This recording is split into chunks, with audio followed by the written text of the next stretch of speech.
Bismillahirrahmanirrahim. Assalamualaikum warahmatullahi wabarakatuh.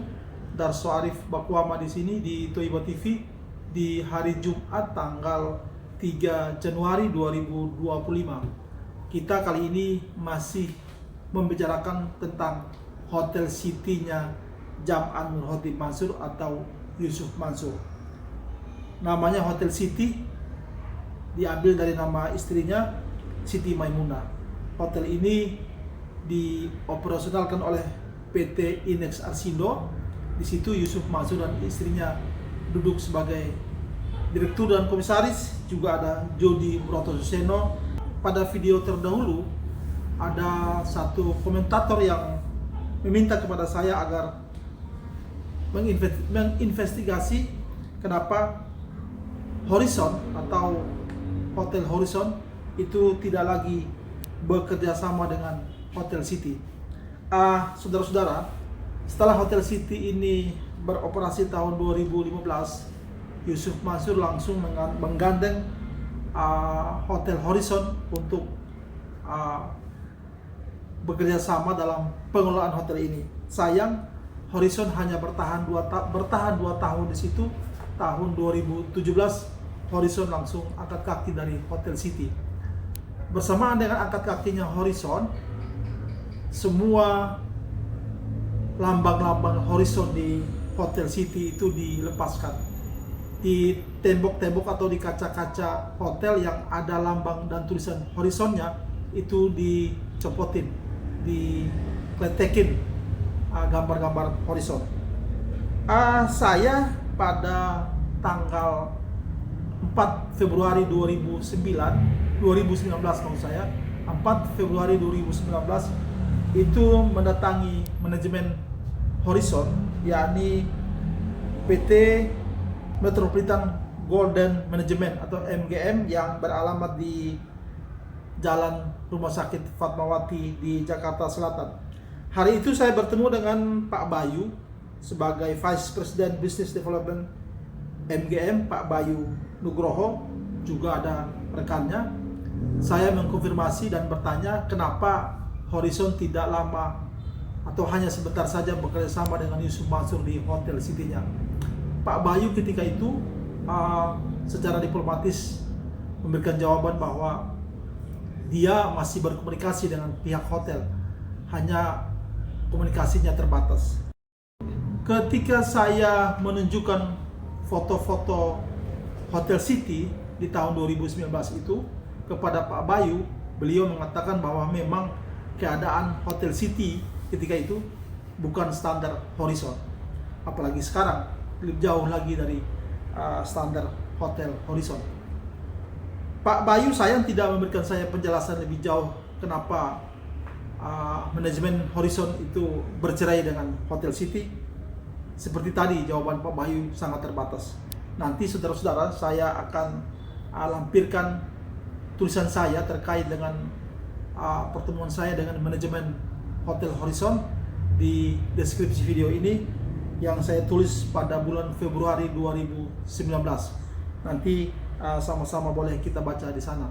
Saya juga mau katakan di sini bahwa investigasi saya terhadap Hotel City, terhadap investasi patungan usaha ini bukan baru sekarang ini, bukan baru pada Toiba Channel ini atau Toiba TV ini, tetapi sudah berlangsung lama dari tahun 2015 sampai seterusnya.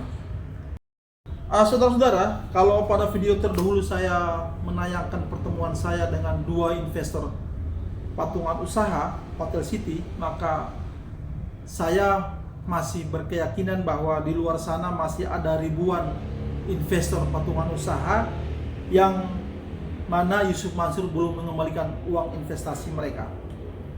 Jika hari ini Yusuf Mansur diminta kembali uang investasi patungan usaha oleh para investor, maka saya bisa pastikan bahwa pertama, yang akan mereka minta adalah sertifikatnya. Kedua, Yusuf Mansur dan karyawannya akan memberikan jaminan bahwa uang ini akan dikembalikan dengan uang pribadi Yusuf Mansur. Tetapi itu hanyalah sebuah janji. Janji itu tidak akan direalisasikan oleh Yusuf Mansur dan karyawannya jika Anda tidak memperjuangkannya dengan sekuat tenaga, dengan mengorbankan waktu dan tenaga, sebagaimana yang dilakukan oleh Pak Suwarto di Purwodadi dan beberapa orang lagi yang saya kenal, yang mereka telah meminta kembali uangnya. Saudara-saudara, berikut ini nanti saya akan tayangkan sebuah jawaban yang sudah disiapkan oleh Yusuf Mansur dan staf-stafnya jika Anda meminta kembali uangnya, uang investasi patungan usaha. Tetapi jawaban yang saya tayangkan ini adalah jawaban yang oleh Yusuf Mansur dan staf-stafnya itu akan diberikan sebelum tahun 2020, ketika Paytrend Asset Management masih beroperasi dan ketika Paytrend MLM masih berkibar. Di situ Yusuf Mansur memberikan sebuah jaminan kepada orang-orang yang meminta kembali uang investasi mereka. Di situ Yusuf Mansur memberikan saran agar boleh meminta kembali uang investasi yang 10 atau 12 juta asal ditanamkan kembali lewat Paytrend Asset Management. Yusuf Mansur juga memberikan jaminan dalam jawabannya bahwa kau usah khawatir, Paytrend MLM dalam 1 bulan itu transaksinya melebihi 2 triliun. Tetapi hari ini baik Paytrend Asset Management dan Paytrend MLM sudah mati. Maka jaminan apa lagi yang akan Yusuf Mansur berikan kepada orang-orang investor yang meminta kembali uangnya? Wallahu a'lam. Yang pasti sertifikat investasi patungan Anda akan diminta dan Yusuf Mansur dan stafnya akan memberikan Anda janji dan janji. Saya akan menayangkan jawaban Yusuf Mansur ini. Jawaban ini sebelum tahun 2020 yang dikirim kepada salah satu investor patungan usaha yang meminta kembali uangnya. Nanti kita bisa membaca di situ bagaimana Yusuf Mansur kembali membasahi lidah dan mulutnya dengan kalimat-kalimat thayyibah, dengan kalimat-kalimat yang di situ ada dia sisihkan Allah dan sebagainya.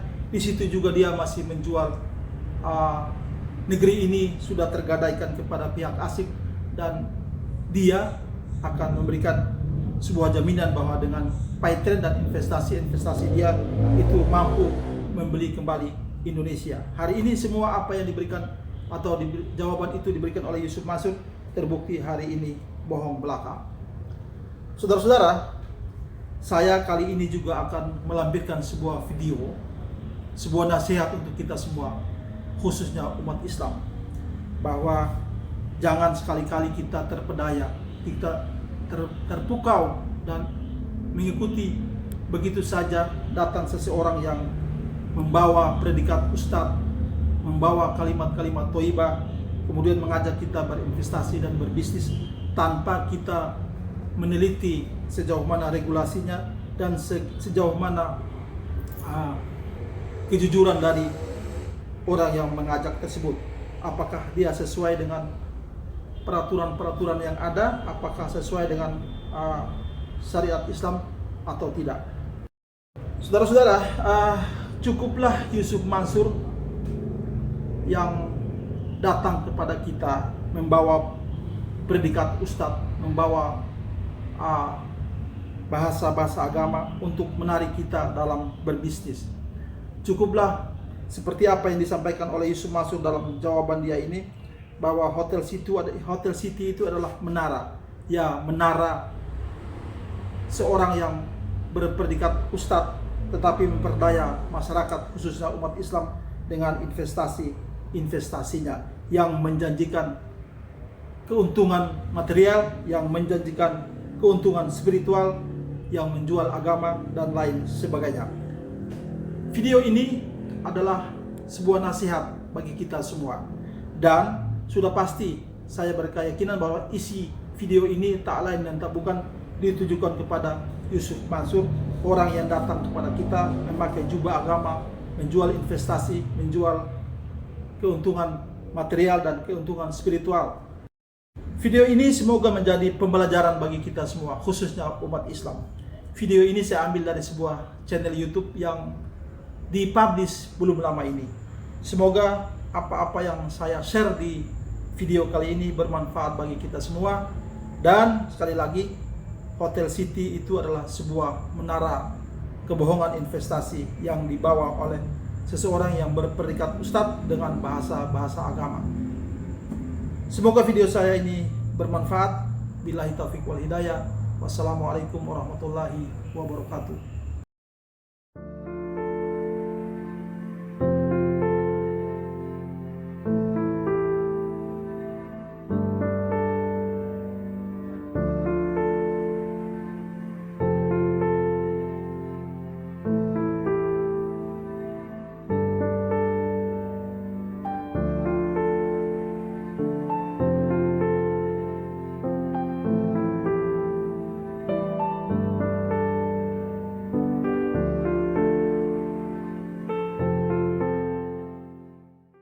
Salah satu alasan utama maraknya jualan agama adalah kebutuhan masyarakat akan solusi instan di tengah krisis spiritual. Ketika individu menghadapi tekanan hidup seperti masalah ekonomi, konflik keluarga, atau tantangan kesehatan, mereka sering mencari jawaban cepat yang dianggap ampuh. Di sini, agama menjadi pelarian utama. Namun, ketergantungan pada solusi instan ini dimanfaatkan oleh pihak-pihak yang melihat potensi komersial. Produk seperti air doa atau garam ruqyah menjadi contoh nyata. Garam yang awalnya berharga kisaran 2.000 per bungkus bisa dijual hingga ratusan ribu rupiah setelah diberi label ruqyah dan didoakan.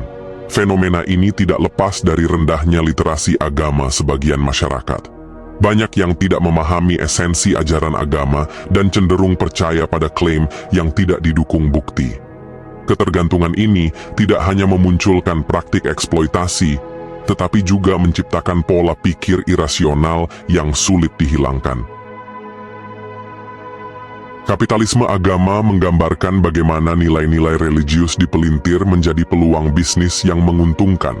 Produk berbasis agama seringkali menggunakan istilah seperti syariah, berkah, atau halal untuk menciptakan citra positif dan aman di mata konsumen. Ironisnya, tujuan agama untuk mendekatkan manusia kepada Tuhan justru berubah menjadi sarana eksploitasi finansial.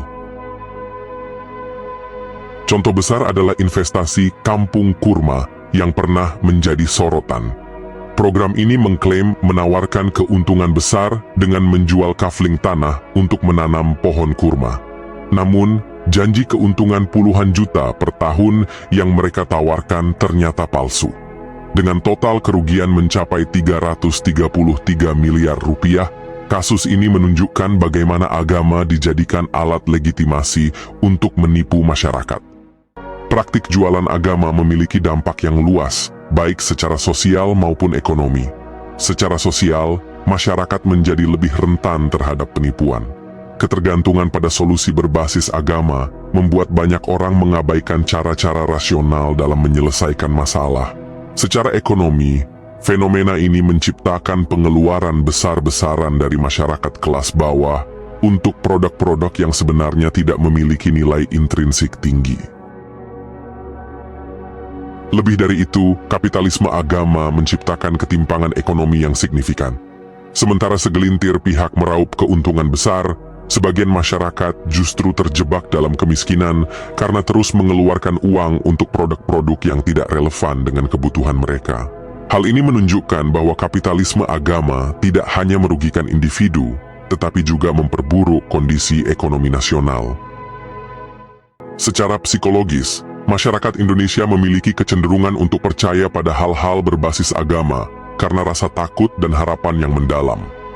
Ketakutan akan azab atau dosa seringkali membuat mereka lebih mudah menerima produk yang diklaim diberkahi.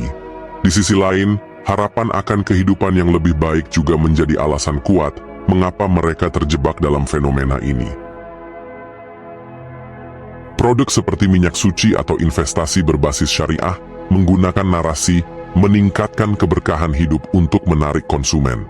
Narasi ini sangat efektif karena bermain pada emosi manusia yang seringkali mengalahkan rasionalitas. Ditambah lagi, doktrin agama yang sudah tertanam sejak kecil membuat banyak orang sulit untuk mempertanyakan keabsahan klaim-klaim tersebut. Media sosial dan influencer berperan besar dalam menyebarkan fenomena jualan agama. Banyak produk berbasis agama dipromosikan melalui platform daring dengan menggunakan strategi pemasaran yang canggih.